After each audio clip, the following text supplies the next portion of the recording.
ಜನರಿಗೆ ಆಸೆಗಳನ್ನ ತೋರಿಸಿ ಅವರ ಮನೋಭಾವಗಳನ್ನ ಬೇರೆ ಬೇರೆ ರೀತಿ ದಿಕ್ಕಿಗೆ ಹೇಳ್ಕೊಂಡು ಹೋಗಿ ಇವತ್ತು ನಾವು ರಾಜಕೀಯ ಮಾಡ್ತೀವಿ, ನಾವು ಇದು ಮಾಡ್ತೀವಿ ಅಂತ ಹೇಳ್ಬಿಟ್ಟು ನಮ್ಮನ್ನು ಯಾಮರ್ಸ್ತಕ್ಕಂಥ ಕೆಲಸ ಒಂದು ಕಡೆ ನಡೀತಾ ಇದೆ.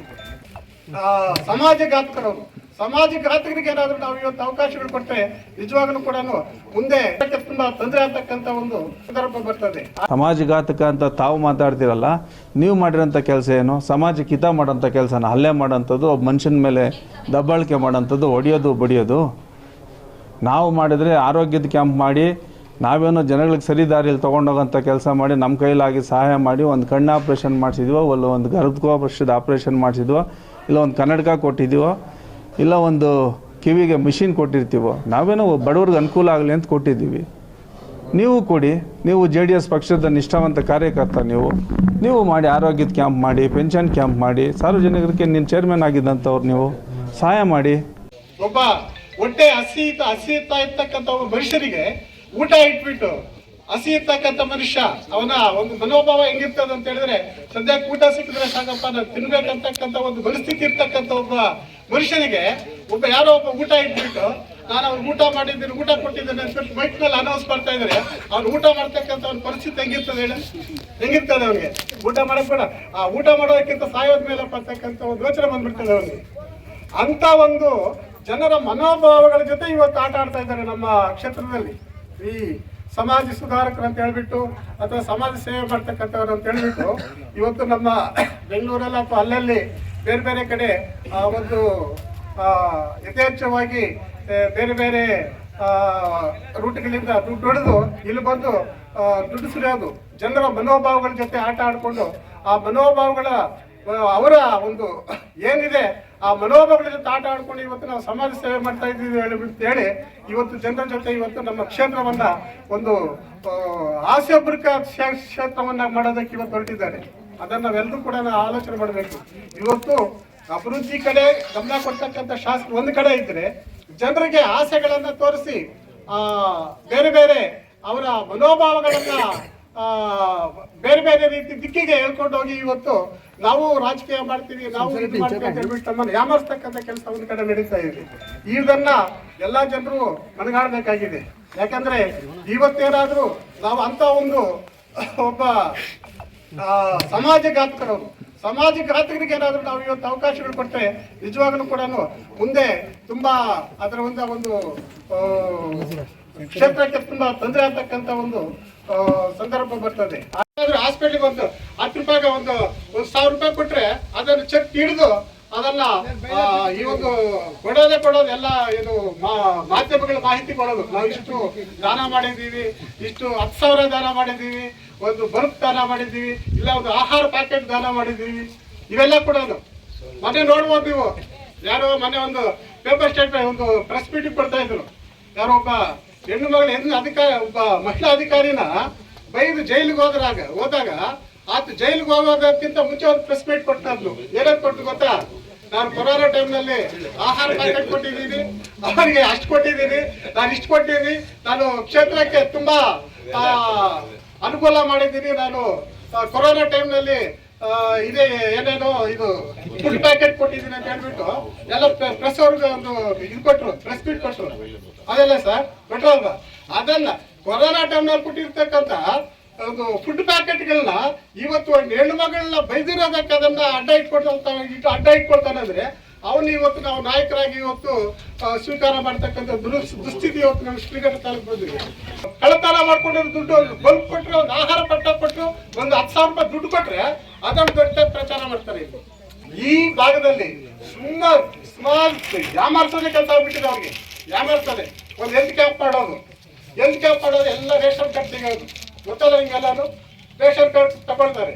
ಹೆಲ್ತ್ ಕ್ಯಾಂಪ್ ಯಾರೋ ಒಬ್ಬ ಅದು ಸೋಷಿಯಲ್ ಹೆಲ್ಪರ್ ಇದರಲ್ಲಿ ಪ್ರತಿ ಹಾಸ್ಪಿಟ್ಲ್ಗೂ ಗೊತ್ತು, ಎಲ್ರಿಗೂ ಗೊತ್ತದು.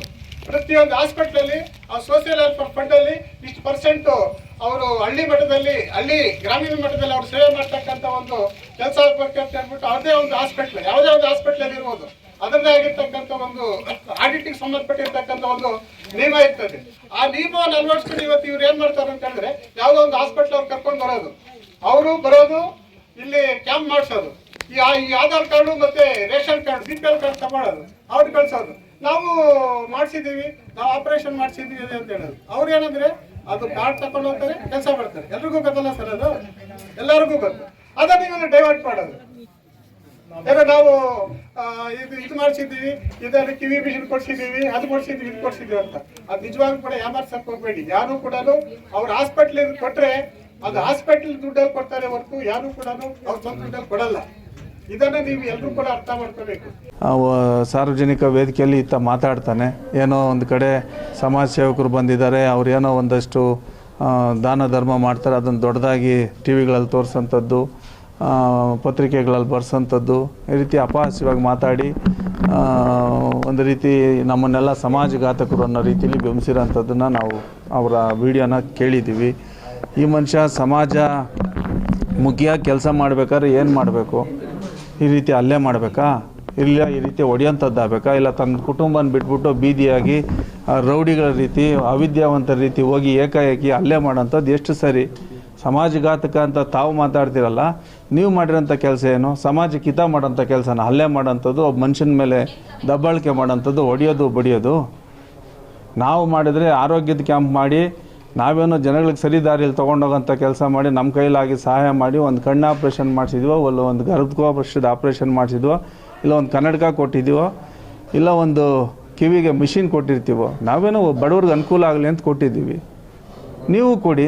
ನೀವು JDS ಪಕ್ಷದ ನಿಷ್ಠಾವಂತ ಕಾರ್ಯಕರ್ತ, ನೀವು ಮಾಡಿ, ಆರೋಗ್ಯದ ಕ್ಯಾಂಪ್ ಮಾಡಿ, ಪೆನ್ಷನ್ ಕ್ಯಾಂಪ್ ಮಾಡಿ, ಸಾರ್ವಜನಿಕರಿಗೆ ನೀನು ಚೇರ್ಮನ್ ಆಗಿದ್ದಂಥವ್ರು ನೀವು ಸಹಾಯ ಮಾಡಿ. ನೀವು ಅದು ಮಾಡಲ್ಲ, ಬರೀ ರಾಜಕೀಯ ಮಾಡ್ತೀರಿ. ಚುನಾವಣೆ ಬಂದರೆ ಗೆಲ್ಲೋಂಥದ್ದು ಆಗ್ಬೇಕು ನಿಮಗೆ. ನಾವು ಕೊಟ್ಟರೆ, ನಾವು ಏನೋ ಹಸಿದಿರೋರ್ಗೆ ಏನೋ ಆಹಾರದ ಕಿಟ್ ಕೊಟ್ಟರೆ ನಮ್ಮದು ಅಪಹಾಸ್ಯ. ನೀವು ಏನದು ಸ್ಕೂಟ್ರು ಏನೋ ಒಂದು ವೆಹಿಕಲ್ಸ್ ಕೊಟ್ಬಿಟ್ಟು ಓಟ್ ಹಾಕ್ಸ್ಕೊಳ್ಳೋಂಥದ್ದು ಪ್ರಜಾಪ್ರಭುತ್ವದಲ್ಲಿ ಸರಿನಾ? ನೀವು ಮಾಡ್ತಾ ಇರೋದೇನು? ನೀವೇನು ಹಂಗೆ ಬಂದಿಲ್ಲ? ನೀವು ಸಮಾಜ ಸೇವೆ ಮಾಡಿಕೊಂಡೆ ತಾನೇ ನಿಮ್ಮ ನಾಯಕರು ಇವತ್ತು ಶಾಸಕರಾಗಿರೋಂಥದ್ದು. ರವಿಕುಮಾರ್ ಅವರು ಶಾಸಕರನ್ನ ಪಕ್ಕದಲ್ಲಿ ಇಟ್ಕೊಂಡು ನೀವು ಈ ರೀತಿ ಮಾತಾಡ್ತಿರಲ್ಲ, ಸಮಾಜಕ್ಕೆ ಒಳ್ಳೆ ಕೆಲಸ ಮಾಡೋಂಥವ್ರನ್ನ ನೀವೇನು ಮಾಡಿದಿರಿ? ನೀನು ಪಂಚಾಯತಿ ಅಧ್ಯಕ್ಷನಾಗಿ ನೀವೇನು ಮಾಡಿದ್ದೀರಿ? ದೌರ್ಜನ್ಯ ಮಾಡೋದಾ? ಯಾವ ಕಾನೂನಲ್ಲಿದೆ ನಿಮಗೆ ದೌರ್ಜನ್ಯ ಮಾಡೋಂಥದ್ದು? ಯಾರು ಹೇಳ್ಕೊಟ್ಟಿದ್ದಾರೆ ನಿಮಗಿದು? ಇಲ್ಲ ನಿಮ್ಮ ನಾಯಕರು ಹೇಳಿದಾರಾ? ಸಮಾಜಕ್ಕೆ ಒಳ್ಳೇದು ಮಾಡೋಂಥದ್ದಂದ್ರೆ ಏನು? ಸಮಾಜಮುಖಿಯಾಗಿ ಏನು ಮಾಡಬೇಕಂಥದ್ದು ನೀವು ಒಂದೊಳ್ಳೆ ಕಾರ್ಯಕ್ರಮದಲ್ಲಿ ಮಾತಾಡಿದ್ದೀರಿ. ಕಾರ್ಯಕ್ರಮದಲ್ಲಿ ನೀವು ಮಾತಾಡಬೇಕಾದ್ರೆ ಸಮುದಾಯ ಭವನ ನಿರ್ಮಾಣ ಮಾಡಬೇಕಾದ್ರೆ ಅಂತ ಒಬ್ಬ ರೈತನ ಜಮೀನಲ್ಲಿ ನೀವು ಮಾಡೋಕ್ಕೆ ಕೊಟ್ಟಿದ್ದೀರಿ. ನಮ್ಮ ಗಮನಕ್ಕೆ ಬಂತದನ್ನು. ಆ ರೈತನ ವಿಶ್ವಾಸ ತೊಗೊಂಡು ಮಾಡಿ ಅಂತೇಳಿ ಅಲ್ಲಿನ ಪೊಲೀಸ್ ಇಲಾಖೆಗೂ ನಾವು ತಾಕೀತು ಮಾಡಿದ್ದೀವಿ, ತಹಶೀಲ್ದಾರ್ಗೂ ನಾವು ತಾಕೀತು ಮಾಡಿದ್ದೀವಿ. ಒಂದಿನ 2 ದಿನ ನಿಧಾನ ಆಗಲಿ, ಆ ರೈತನ ಕನ್ವಿನ್ಸ್ ಮಾಡಿಬಿಟ್ಟು ಹಾಗಂತ ಒಳ್ಳೆ ಕೆಲಸ, ಅಭಿವೃದ್ಧಿ ಕೆಲಸ ಆಗಲಿ, ಆ ಸಮುದಾಯ ಭವನ ಆಗೋದಾದ್ರೆ ನಮಗೂ ಸಂತೋಷ ಅಂಥೇಳಿ ಆ ಅಕ್ಕಿ ಪಿಕ್ಕಿ ಕಾಲೋನಿಗೆ ಒಳ್ಳೇದಾಗಲಿ ಅಂತೇಳಿ ನಾವು ಸಹ ನಿಮ್ಮ ಅಭಿವೃದ್ಧಿಗೆ ನಾವು ಸಹ ಕೈ ಜೋಡಿಸಿರ್ತೀವಿ. ತಾವು ಅದನ್ನು ಅರ್ಥ ಮಾಡ್ಕೊಳ್ದೆ ಏನೋ ಒಂದು ರೀತಿ ತಮ್ಮ ವಿರುದ್ಧ ಏನೋ ಮಾಡಿಬಿಡ್ತಾ ಇದ್ದಾರೆ ಅಂದ್ಬಿಟ್ಟು ನಮ್ಮ ಕಾರ್ಯಕರ್ತರ ಮೇಲೆ ಇವೆಲ್ಲನೂ ಸಹ ನೀವು ದೌರ್ಜನ್ಯ ಮಾಡೋದು, ಇವೆಲ್ಲ ನಾವು ಅದೆಲ್ಲ ಒಳ್ಳೆಯದಲ್ಲ. ಅದೆಲ್ಲ ಈ ದೌರ್ಜನ್ಯಕ್ಕೆ ದಾರಿ ಇಲ್ಲ. ಅದಕ್ಕೆ ಇಲಾಖೆಯವರೇ ಉತ್ತರ ಕೊಡಬೇಕು. ಸರ್, ರಾಜಕೀಯ ಏನೇನಿರಲಿ, ಈ ಥರ ಮಹಿಳೆಯರನ್ನ ಬಿಟ್ಟು ಪರಕೆಯಲ್ಲಿ ಹೊಡ್ಸೋದು, ದೊಣ್ಣೆ ಹೊಡ್ಸೋದು ಏನಿರಲಿ, ಏನು ಸರ್? ನೋಡಿ, ಇದು ಎಷ್ಟು ಅವಮಾನವಾಗಿ, ಎಷ್ಟು ಅಪಹಾಸ್ಯವಾಗಿ, ಎಷ್ಟು ದೌರ್ಜನ್ಯಯುತವಾಗಿ ಇವ್ರು ನಡ್ಕೊಂಡಿದ್ದಾರೆ ಅಂತೇಳಿ ಇಡೀ 10 ದಿನ ರಾಜ್ಯ ನೋಡೋಂಥ ಪರಿಸ್ಥಿತಿ ತಂದಿಟ್ಟಿದ್ದಾರೆ. ಈ ರೀತಿ ಕಾರ್ಯಕರ್ತರು JDS ಪಕ್ಷದಲ್ಲಿ ಸಕ್ರಿಯವಾಗಿದ್ದು ಗೂಂಡಾಗಿರಿ ಮಾಡಿಕೊಂಡು ಈ ದೌರ್ಜನ್ಯಗಳು ಮಾಡ್ತಾ ಇರೋಂಥದ್ದನ್ನು ನೋಡ್ತಾ ಇದೇ ಮೊದಲಲ್ಲ. ಇಡೀ ಪಂಚಾಯಿತಿ ಈತನಿಂದ ಭಯಭೀತರಾಗಿ ಭಯದ ವಾತಾವರಣದಲ್ಲಿ ಬದುಕ್ತಾ ಇರೋಂಥದ್ದು. ಯಾರು ಈತನ ಬಗ್ಗೆ ಏನಾದರೂ ಶಬ್ದ ಮಾಡಿದರೆ, ಆತನ ಬಗ್ಗೆ ಧ್ವನಿ ಎತ್ತಿದ್ರೆ ಆ ಧ್ವನಿ ಅಡಗಿಸೋಂಥ ಕೆಲಸ ಈತನ ಹಿಂದೆಯಿಂದನೂ ಮಾಡ್ಕೊಂಬಂದಿದ್ದಾನೆ. ಇದನ್ನು ಹತ್ತಿಕ್ಕಬೇಕು ಪೊಲೀಸ್ ಇಲಾಖೆಯವರು. ಈತನ ಮೇಲೆ ಕಾನೂನು ರೀತಿ ಸರಿಯಾದಂಥ ಕ್ರಮ ತಗೊಳ್ಬೇಕು. ಅವ್ರು ದೌರ್ಜನ್ಯ ಮಾಡೋದಕ್ಕೆ ಜೀವಂತ ಸಾಕ್ಷಿ ಇವತ್ತು ನಮ್ಮ ವಸಂತ್ ಕುಮಾರ್ ಅವರು. ಇನ್ನೊಂದಷ್ಟು ವ್ಯಕ್ತಿಗಳನ್ನೂ ಸಹ ಈತ ಟಾರ್ಗೆಟ್ ಮಾಡ್ತಾ ಇದ್ದಾನೆ ಅಂತೇಳಿ ನಮ್ಮ ಗಮನದಲ್ಲಿದೆ. ಅದ್ರ ಬಗ್ಗೆ ನಾವು ಇಲಾಖೆಗೂ ಸಹ ಮಾಹಿತಿ ಕೊಡ್ತೀವಿ. ಇದ್ರ ಮೇಲೆ ಅವ್ರ ಮೇಲೆ ಶಿಸ್ತು ಕ್ರಮ ತಗೊಂಡು ಕಾನೂನು ಕ್ರಮ ಜರುಗಿಸಲಿ ಅಂತೇಳಿ ನಾನು ಮನವಿ.